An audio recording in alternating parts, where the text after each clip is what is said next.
Hey, how's it going? Kenny here, and welcome back to another tactic testing video. And up in today's video, I'll be testing the tactic 3-4-3 Conteball. And no surprises, I'll be testing this tactic with Tottenham, of course, and also I'll be testing this tactic with Wolves and Brighton to see what will happen. Well, first things first, as I always say, this is not my tactic. I have not come up with this myself. This has come up from a guy called Jonathan Smith. So if you're interested in seeing this tactic in full and all its glory, then check the link in the description down there below and it'll take you right to his page there.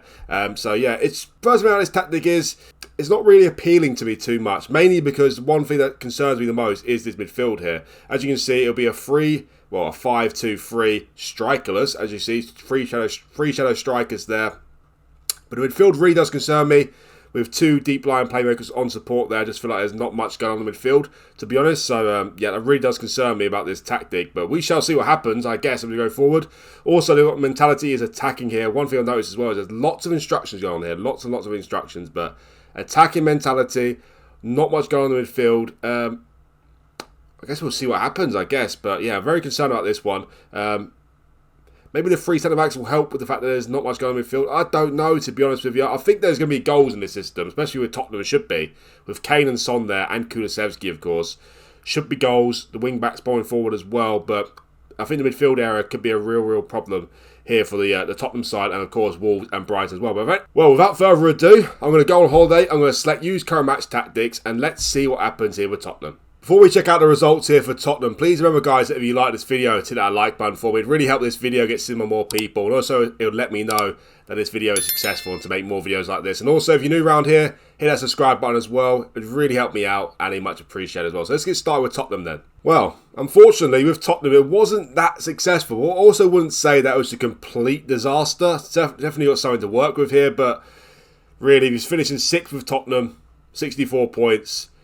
Knocked down the quarterfinal of the Champions League by Bayern Munich, so that's not too bad, to be fair. Quarterfinal of the Champions League is not a disaster, in my opinion. Also, knocked out by Bayern Munich, nothing to be ashamed of there. So that's not too bad. FA Cup knocked down the third round by Brentford. The third round is the first time they enter the tournament there, isn't it? So that's a bit abysmal. But Brentford, obviously, a good team as well. Knocked down the third round by Bournemouth in the Carabao Cup as well, which is disappointing as well. So the Cups were just non-existent there. That's pretty terrible, to tell you the truth. But Champions League, pretty decent run there. Quarterfinal by knocked down by quarterfinal by Bayern Munich. We went one step further, went to the semi-final. You'd say that was very successful. So, yeah, very happy with that. It's quite decent. But 6th in the league as well, 64 points. Just nothing to shout about, really, is it? Just pretty much a bog standard season with Tottenham, this. Nothing to shout about, but as I said, also not a complete disaster. 64 goals.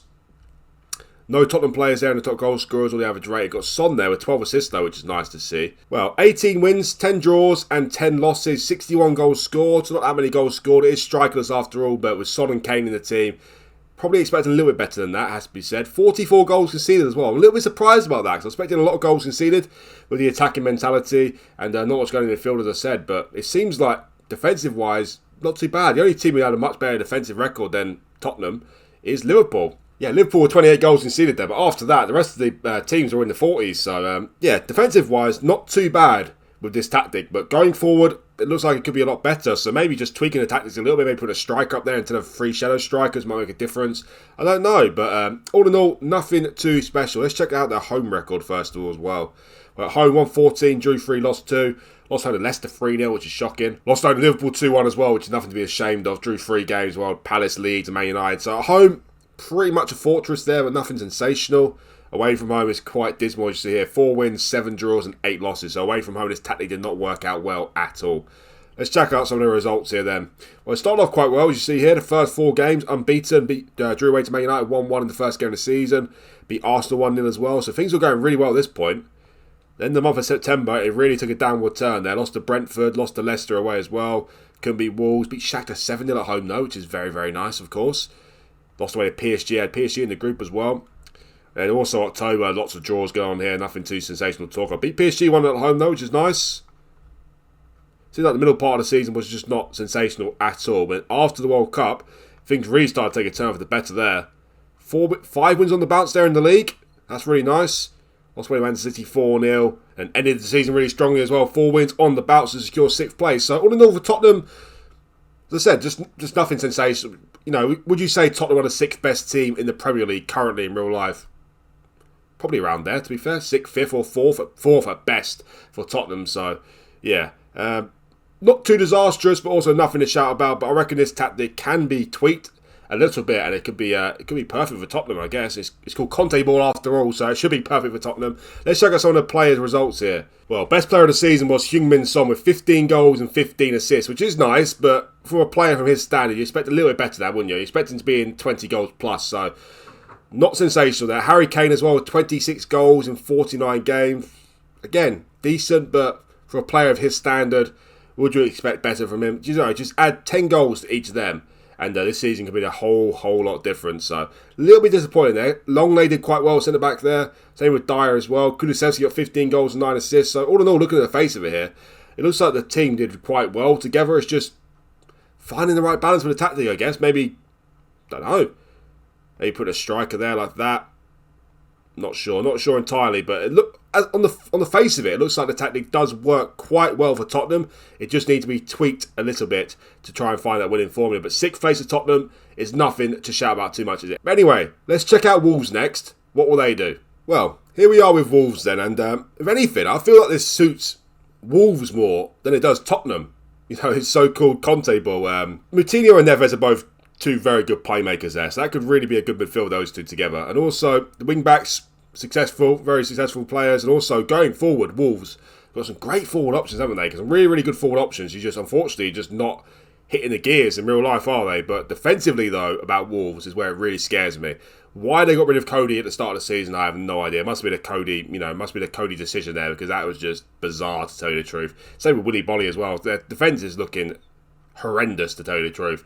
Their best centre-back is Nathan Collins, which is, just completely not up to standard, is it really? So, Wolves could be very leaky here with this system, but as I said, they had a couple of better defenders. I feel like this could work an absolute treat for Wolves. But anyway, let's see how it does. I'm going to go on holiday again. I'm going to use current match tactics, and let's see how Wolves get on. Well, very similar with Tottenham. Wolves have just had a bog standard season, really. Finished in 12th place. If anything, I'd say it's probably a bit more successful than Tottenham. You're judging it on the table in real life. You know, Wolves' 12th place finish wouldn't be too bad this season, would it really? Let's be honest. 47 points, only 4 points off Everton in 9th place. So, it looks half decent with Wolves this tactic. As I said, defensively, if they had a better defence, I feel like this could work an absolute treat for them. We'll check it out in more detail in a second. But 12th, not horrendous. Not great, but not horrendous. FA Cup as well, knocked down the quarter-final of Man City. So they got to the quarter-final of the FA Cup. Bit unlucky to draw Man City at that stage, so that's a bit unfortunate. So they did quite a good run in the FA Cup there. And knocked down the 4th round of the Carabao Cup by West Ham as well. But he knocked down by 2 good teams though in both the Cups there. So done better in the Cups than Tottenham did, that is for sure. And in the league, 12th place, can't complain too much. Of course, if we're talking real successes for most of these clubs, you say Tottenham top 4 definitely would be a success, and Wolves' top half finish would be a success. So that's what I mean when I say it's pretty much bog standard, but also probably get away with it. Just trying to tweak the tactic to your desire a little bit, I guess, and bring in some better players, that's for sure. But Wolves here, 14 wins, 5 draws, 19 losses, 62 goals conceded, which is obviously a lot more than Tottenham, but still not that bad with attacking mentality and a weak defence. Not that bad. 52 goals scored as well, so 47 points, well clear relegation there. 20 points clear relegation, and far closer to the European places than they are the relegation. So quite a promising season with this tactic with Wolves, in my opinion. Could get better, of course, and could have finished better as well, but on the face of it, looks quite decent. Check out their home record at Molineux. Well, home record not been amazing. 10 wins, 1 draw only, and 8 losses. 8 losses at home. Losses to some big teams there as well. Man U, Liverpool, Man City. So, not the greatest of home records, but 10 wins is still quite nice. Away from home, 4 wins, 4 draws, and 11 losses. Let's check out some of Wolves' results here. How do they start? They start off the new season quite well as well. Same with Tottenham. Beat Southampton at home, lost away to Liverpool, but can't really say too much about that. Beat Everton, beat Newcastle back-to-back in the Carabao Cup in the league. So started off really well for Wolves in the league. Then it went all pear-shaped, similar to Tottenham. 5 losses in a row there, which is shocking. But then not too many draws to talk of here, Wolves, in the early stages especially. Not too many draws at all. Also away Chelsea 4-0, then backed up with a 4-1 away win to Chelsea in the Carabao Cup, which is nice. There was like no draws for Wolves in the first half of the season. Their first draw in the season came on the 11th of February. A 3-3 draw home to West Ham. You wait so long for a draw as well, and 2 come about, don't they? West Ham and then Tottenham, 2 draws back-to-back there. So, very interesting. Bit of a poor end to the season as well. Just a bit inconsistent from Wolves there, but all in all, as I said, being Wolves, 12th in the league, you'd take that, wouldn't you, in real life? You'd definitely take that. So not too bad, this tactic for the two clubs so far, but also, as I said, not really too much of a success either. Best player for Wolves, Matheus Nunes with 7 goals and 7 assists there, so he did really well. Jimenez as well, only 11 goals scored, but 8 assists as well, so really added to the team. Nathan Collins did well, Neves with 8 assists. Conor Ronan with 12 goals and 2 assists. I'm not too familiar with, to be honest with you. Only got 1 cap and 1 goal for Ireland as well. Yeah. I don't know why he started so much. Ronan, obviously I don't select the team. I'll go on holiday and use current match tactics, but he started quite a lot and he's done alright, to be fair to Ronan. Not quite sure who he is, but anyway. Yeah, similar to Tottenham, the players seem to be doing quite well in this system. It's just about tweaking it to the desire of the team, I guess. So, personally, Tottenham, if I start off the season with Tottenham or Wolves, I would consider starting off with this tactic, just trying to tweak things as you go along the season, I guess. As I said, I went on holiday with these two clubs and select use current match tactics. So no tweaking was happening during games, just before games or anything like that. So, judging off that, this tactic could certainly be successful for both these clubs. Anyway, let's check out the final team in this video here, Brighton. What will they do with this tactic? Now, Brighton have a good team, in my opinion. I think Brighton's team's better than Wolves' team, currently as it stands, in my opinion. I'm expecting Brighton to do well here with this system. I'm expecting them to do well. Didn't Graham Potter play with 3 at the back? A lot when he was manager of Brighton. Of course, the manager of Brighton is now, I forgot his name already, he's Italian. De Zerbi? Yeah, I think it's De Zerbi. So the manager of Brighton now is De Zerbi, of course. I just feel like it suits Brighton very well, to be honest. They've got 2 great wing-backs I like to go forward. Estepinian and Lamptey, of course, who've got lightning pace. 3 decent centre-backs there as well. Again, midfield do scare me a little bit, but Caicedo is a great player, of course. Lallana in there as well, and Trossard is banging the goals in for fun. McAllister, World Cup winner, of course. And obviously, this is not the team that will be picked for every single game. Just to reiterate, it's this manager who will pick the team, but this is my opinion of the best team here. So, if you look at it like this, you'd think Brighton, should be able to get a top half finish with this tactic here. But strange things do happen, and only some tactics suit some teams. So, I guess we'll find out what happens here. How will Brighton get on with this tactic? Well, not very well it seems. Not very well at all. Brighton have just survived relegation in 17th place there. West Ham in relegated, by the way. How bizarre is that? But the way things go in real life, wouldn't be too much of a surprise. I won't be thinking it'll be too long before Moyes is released of his duties, to be honest. They've been terrible this season. But Brighton, back to Brighton, Kenny. 2 points clear of the relegation zone. I was backing them to do well. Look at Wolves as well, by the way. Wolves, without this tactic, up to 5th in the league. So maybe it wasn't as successful as I thought it was. But yeah, Brighton just survived relegation there with 17th place. It's not really like what you like to see. If Brighton were a team tipped for relegation, then you'd say it'd be quite decent. But obviously Brighton are a team who are almost tipped for a European place this season. So yeah, not great at all. Absolutely terrible, in fact. FA Cup as well, knocked down in the 5th round by Burnley. Obviously a championship team these days. For how much longer is yet to be seen, but that's disappointing. Knocked down in the 2nd round by Aston Villa in the Carabao Cup as well. So Brighton, the worst of the 3, that is for sure. None of the 3 really did impress, but Tottenham and Wolves certainly got something to work with there. But it seems like Brighton do not like this tactical style at all. 10 wins for Brighton, 7 draws and 21 losses. 43 goals scored, which is not enough. And 70 goals conceded as well, which is too much, of course. So, yeah, not great from Brighton. That did survive relegation, but it's not really what the aims are. The home record was quite poor as well, as you see. 7 wins, 4 draws, and 8 losses. Only 3 teams worse home record than them. Away from home, 3 wins. Away was even worse. 3 wins, 3 draws, and 13 losses. So, yeah, not great from Brighton. Not great. Did they start off well to the season like the other 2? No, they started off with a win, beat Nottingham Forest 4-3 away from home, which is definitely a blockbuster there. But after that, it went all pear-shaped. 5 losses in a row there. They beat Everton 5-2 at home, which is nice, of course. But, yeah, dodgy period. Look at that period there. It's absolutely shocking. That's a problem. That's a problem for the club, actually. No goal in 6 games in that period there. Against teams such as Aston Villa at home as well. Brentford at home. West Ham at home got relegated, of course. So, yeah, goals... problematic for Brighton, it seems.